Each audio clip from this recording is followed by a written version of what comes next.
네, 격동의 시대 우리나라 산업의 기틀을 닦은 창업 1세대 경영자들이 모두 세상을 떠났습니다. 한 세기를 살다간 롯데그룹 창업주 신격호 명예회장과 그가 남긴 롯데를 책임져야 하는 신동빈 회장의 소식 윤선희, 배삼진 기자가 전해드립니다. 국내 재계 5위 롯데그룹 창업주 신격호 명예회장. 99세에 노안으로 별세했습니다.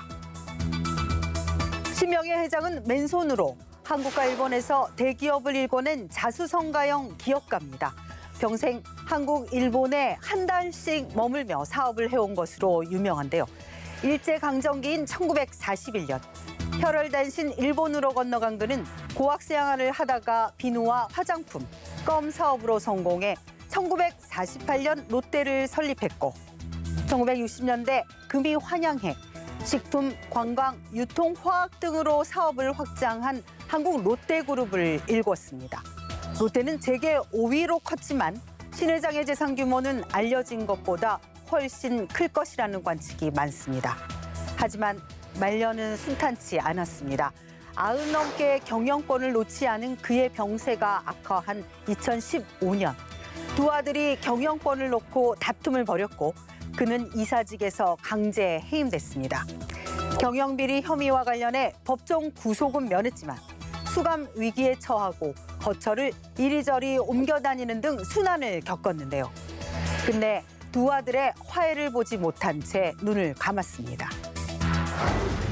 롯데 경영권은 현재 차남 신동빈 회장이 잡은 상태입니다. 하지만 부친 별세로 다시 세간의 관심사로 떠올랐습니다. 부친 신격호 명예회장이 보유한 재산은 1조 원을 훨씬 넘는 것으로 알려졌지만 재산을 분배해도 경영권에 결정적인 영향을 주지는 않을 것이라는 관측이 우세합니다. 신 회장은 지난해 6월 일본 롯데홀딩스 정기주주총회에서 이사로 재선임되는 등 이 형 신동주 전 일본 롯데홀딩스 부회장과의 경영권 분쟁에서 사실상 승리했습니다. 다만 앞서 신 전 부회장이 신 회장에게 일본 롯데는 자신이 맡고 한국 롯데는 신 회장이 경영하자고 제안한 만큼 경영권에 다시 도전할 가능성은 있습니다. 이 두 사람은 1년 3개월간 만나지 않다가 아버지 상을 치르면서 재회했는데요. 롯데 경영권 문제가 있는 한 두 사람의 화해는 쉽지 않아 보입니다. 이 신 회장의 과제는 한일 롯데 경영 안정과 성과 그리고 일본 이미지 지우는 것입니다. 재계 16위 부영그룹 이중근 회장이 수백억 원대 횡령 배임 혐의로 징역 2년 6개월을 선고받고 법정 구속됐습니다. 이 회장은 4,300억 원대 횡령 배임 등 12개 혐의로 재판에 넘겨졌는데요.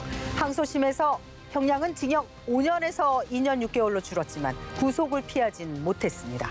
재판부는 이 회장이 그룹의 사실상 1인 주주이자 최대 주주인 회장으로 절대적 권리를 이용해 계열사 자금을 횡령하고 회사에 손해를 입혔다고 봤습니다. 하지만 부영그룹과 계열사가 사실상 가족 기업으로 다른 피해자들에게 손해를 끼쳤다고 보기 어렵다는 점을 양형 결정의 이유로 언급했습니다.